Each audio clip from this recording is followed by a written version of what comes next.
Hello, my name is Claire Kittner. I am a physician assistant in the Demoulas Center for Cardiac Arrhythmias at Massachusetts General Hospital. You have been referred to the Cardiac Arrhythmia Service because you have an abnormal heart rhythm that is affecting your heart rates. You are in a population at risk for dangerous heart rhythms from the bottom chambers of your heart and need a defibrillator to shock your heart back into a normal rhythm should this dangerous rhythm occur. Your doctor will determine whether you will be able to go home the same day as your procedure.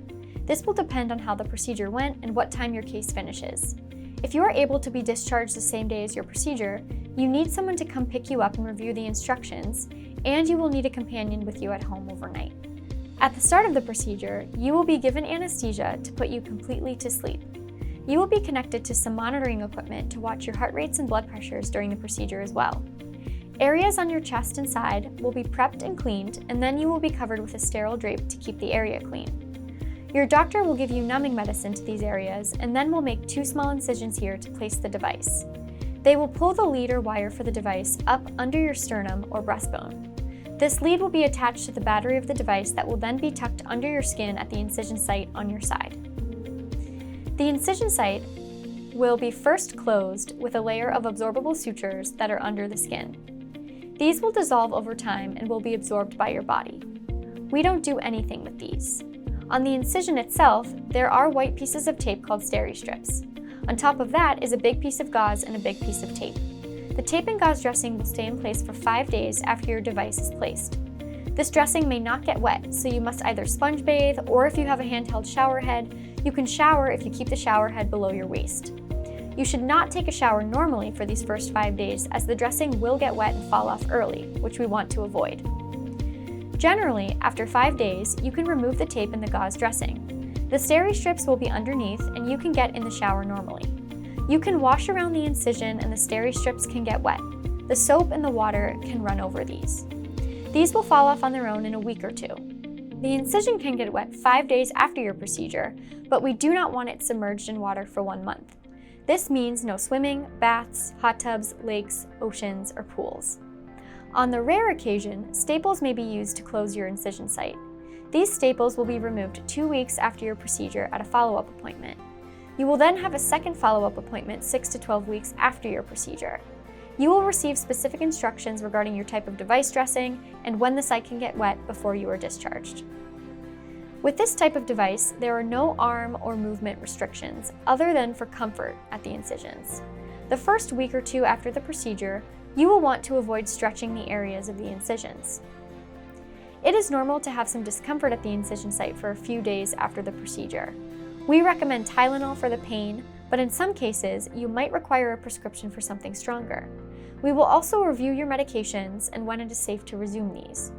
We typically hold blood thinners for a few doses before and after the procedure. This will be decided by your doctor based on your case. If at any point in the next few days, weeks, months, or years you see any bleeding or pus at your incision site, any swelling, or if you have fever, chills, or night sweats, none of these things are normal. You should call the office or the device clinic and let us know. We would rather you call us every day if you are worried about something, rather than waiting to see if it gets worse. You can also send a picture through Patient Gateway. After your device is placed, it will be paired with a monitoring device of some sort. This may be a phone app or a monitor you will keep next to your bed. Your device will run self-checks on itself in the middle of the night. Your monitoring system will download these checks, save them, and if everything is stable, it will send us a report every 3 months. If the monitor notes an abnormal value or something is wrong with the device, it will send us a report sooner. We will call you if we see something that needs to be addressed.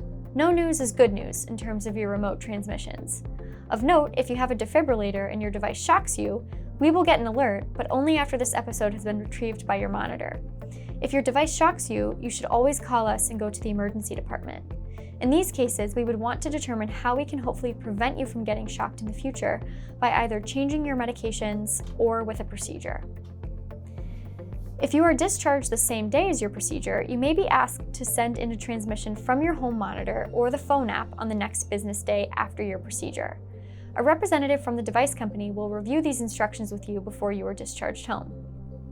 The device clinic here at MGH will review this transmission and you will get a phone call from them to check in on you.